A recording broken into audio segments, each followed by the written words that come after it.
India அமெரிக்க ஒப்பந்தம் சீன ஊடுருவல் விவகாரத்தை எழுப்பி நாடாளுமன்றத்தில் எதிர்க்கட்சி எம்பிக்கள் கடும் அமளியில் ஈடுபட்டனர். அமளியை தொடர்ந்து அவை நடவடிக்கை பிற்பகல் 2 மணி வரை ஒத்திவைக்கப்பட்டுள்ளது. ये सदन की मर्यादा के अनुकूल नहीं है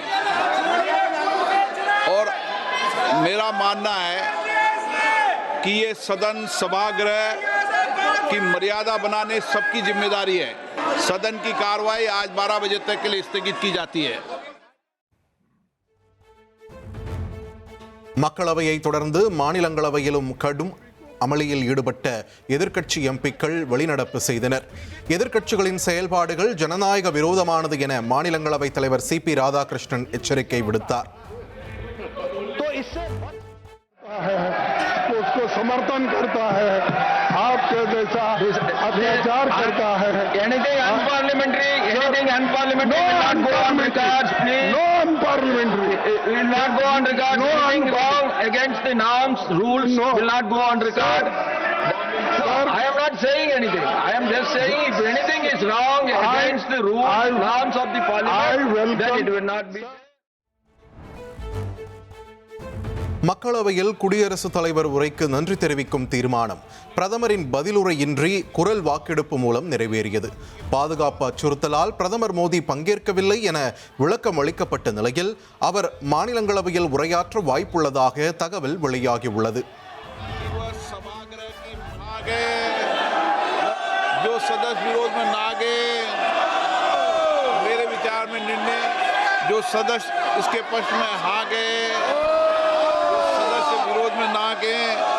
मेरे विचार में निर्णय हाँ वालों के पक्ष हुआ. निर्णय हाँ वालों के पक्ष हुआ. प्रस्ताव स्वीकृत हुआ. मैं माननीय सदस्यों से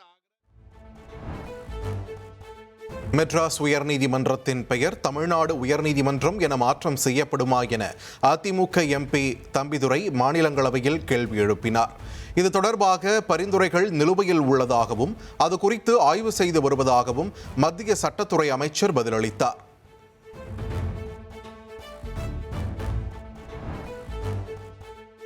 இடைக்கால பட்ஜெட் கூட்டத்தொடர் தொடர்பாக முதலமைச்சர் மு க ஸ்டாலின் தலைமையில் அமைச்சரவை கூட்டம் தொடங்கி நடைபெற்று வருகிறது. புதிய திட்டங்கள் மற்றும் முதலீடுகளுக்கு ஒப்புதல் அளித்தல், பட்ஜெட்டில் இடம்பெற வேண்டிய அம்சங்கள் குறித்தும் கூட்டத்தில் விவாதிக்கப்படுகிறது.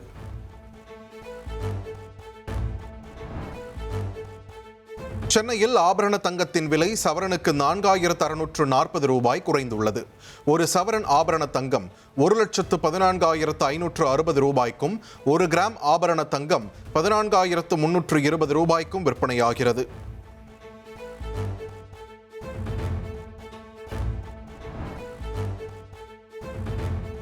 வெள்ளி விலை கிலோவுக்கு ஒரே நாளில் 20,000 ரூபாய் குறைந்துள்ளது. 1 கிலோ வெள்ளி 3 லட்சம் ரூபாய்க்கு விற்பனை செய்யப்படுகிறது.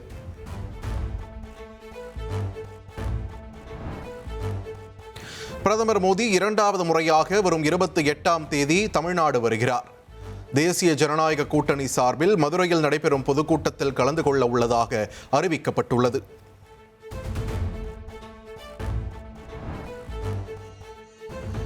சென்னை கலைவாணர் அரங்க வளாகத்தில் நிறுவப்பட்டுள்ள நகைச்சுவை நடிகர் NS கிருஷ்ணனின் சிலையை முதலமைச்சர் மு க ஸ்டாலின் திறந்து வைத்தார். தொடர்ந்து கைவினை பொருட்கள் கண்காட்சியையும் திறந்து வைத்து கைவினை கலைஞர்களுக்கு விருதுகளை வழங்கி கௌரவித்தார்.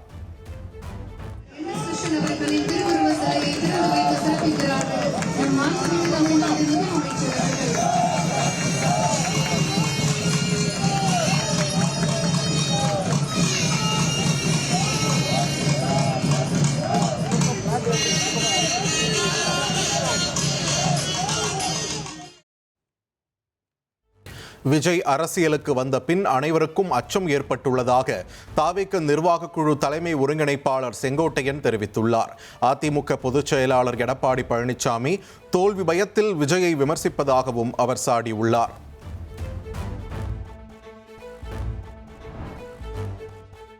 திமுக MP கனிமொழி தலைமையிலான தேர்தல் அறிக்கை தயாரிப்பு குழு 2வது நாளாக அண்ணா அறிவாலயத்தில் கருத்துக்களை கேட்டு வருகிறது. பொதுமக்கள், வணிகர்கள், விவசாயிகள், தொழில் முனைவோர் என பல்வேறு தரப்பினரும் கருத்துக்களை கூறி வருகின்றனர்.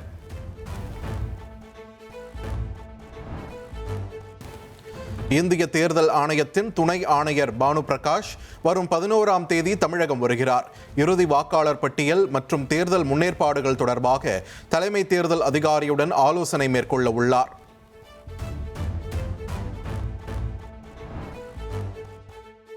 சென்னையில் காகங்கள் உயிரிழப்பிற்கு பறவை காய்ச்சலே காரணம் என்பது போபால் ஆய்வக சோதனையில் உறுதிப்படுத்தப்பட்டுள்ளது. இறந்த காகங்களை கையால் தொட வேண்டாம் எனவும் அவற்றை 10 அடி ஆழத்தில் புதைக்க நடவடிக்கை எடுக்கவும் கால்நடைத்துறை அறிவுறுத்தியுள்ளது.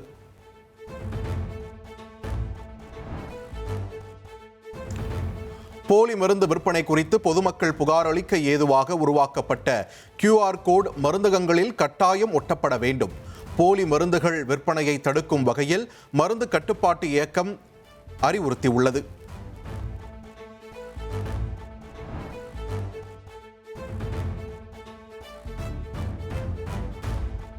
தென் தமிழகம் மற்றும் டெல்டாவில் இன்று மழைக்கு வாய்ப்புள்ளதாக சென்னை வானிலை ஆய்வு மையம் தெரிவித்துள்ளது. நாளை முதல் 10ஆம் தேதி வரை வறண்ட வானிலை நிலவக்கூடும் என்றும் வெப்பநிலை 2 டிகிரி செல்சியஸ் வரை உயரக்கூடும் என்றும் கணிக்கப்பட்டுள்ளது.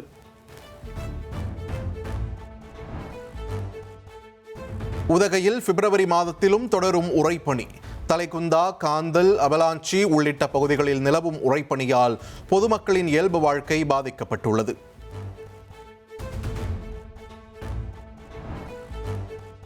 தமிழகத்தில் 10 மற்றும் 12ஆம் வகுப்பு பொதுத் தேர்வில் பங்கேற்பவர்களின் எண்ணிக்கை கடந்த ஆண்டை விட அதிகரித்துள்ளதாக பள்ளிக் கல்வித்துறை தெரிவித்துள்ளது. 12ஆம் வகுப்பு பொதுத் தேர்வில் 7,99,000 மாணவர்களும் 10ஆம் வகுப்பு பொதுத் தேர்வில் 8,82,000 மாணவர்களும் பங்கேற்க உள்ளனர்.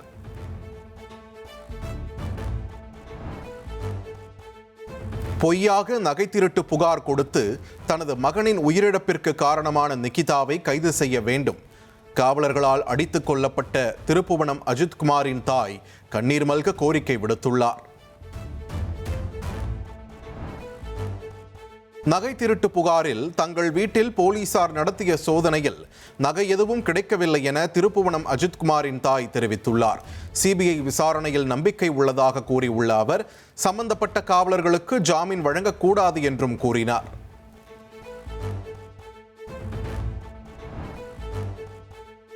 சென்னை மதுரவாயல் பகுதியில் குடும்ப தகராறில் மனைவி வீட்டின் மீது கணவன் நாட்டு வெடிகுண்டு வீசிய சம்பவம்.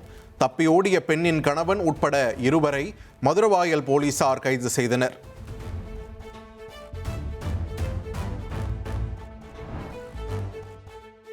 மதுரை விமான நிலைய விரிவாக்கத்திற்கு வலுக்கும் எதிர்ப்பு. சின்ன உடைப்பு கிராமத்தைச் சேர்ந்த மக்கள் 2வது நாளாக அருப்புக்கோட்டை சாலையை மறித்து போராட்டத்தில் ஈடுபட்டதால் போக்குவரத்து பாதிப்பு.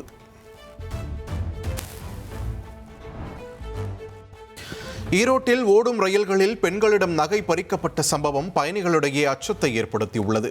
2 ரயில்களில் நடந்த நகை பறிப்பு சம்பவம் குறித்து ரயில்வே போலீசார் தீவிர விசாரணை மேற்கொண்டு வருகின்றனர்.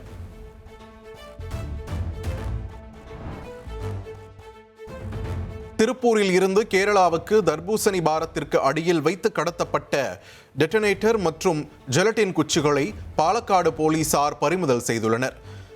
திரிஷூர் பகுதியில் உள்ள குவாரிகளில் பயன்படுத்துவதற்காக கொண்டு செல்லப்பட்டது முதற்கட்ட விசாரணையில் தெரிய வந்துள்ளது. திருச்சியில் பார்வையற்றோர் பள்ளியில் பயின்ற 12ஆம் வகுப்பு மாணவி மர்ம மரண வழக்கை சிபிசிஐடி விசாரணைக்கு மாற்றி உத்தரவிடக் கோரி தொடரப்பட்ட வழக்கு.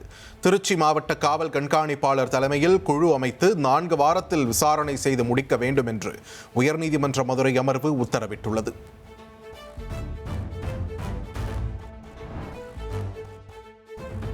நைஜீரியாவில் கிராமங்களுக்குள் புகுந்து ஆயுதம் ஏந்திய பயங்கரவாதிகள் நடத்திய கண்மூடித்தனமான தாக்குதலில் 162 பேர் கொல்லப்பட்டனர். காயமடைந்த பலர் காடுகளுக்குள் தஞ்சமடைந்துள்ளதால் பலி எண்ணிக்கை இன்னும் அதிகரிக்கக்கூடும் என்று அஞ்சப்படுகிறது. காசாவில் இஸ்ரேல் நடத்திய வான்வழி தாக்குதலில் குழந்தைகள், பெண்கள் உட்பட 21 பாலஸ்தீனர்கள் உயிரிழந்தனர். காசா மற்றும் கான் யூனிஸ் பகுதிகளில் இடம்பெயர்ந்த மக்கள் தங்கியுள்ள கூடாரங்களை குறிவைத்து தாக்குதல் நடத்தப்பட்டதாக அந்நாட்டு அதிகாரிகள் தெரிவித்துள்ளனர்.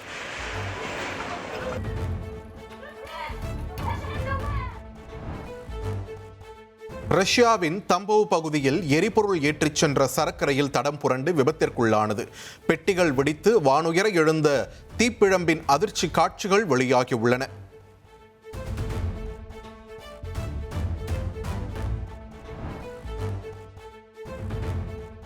(2024) புளோரிடா கால்ஃப் மைதானத்தில் ட்ரம்பை கொல்ல முயற்சித்த சம்பவம். ட்ரம்பை துப்பாக்கியால் சுட முயன்ற ரயான் ரூத் என்பவருக்கு ஆயுள் தண்டனை விதிக்கப்பட்டுள்ளது.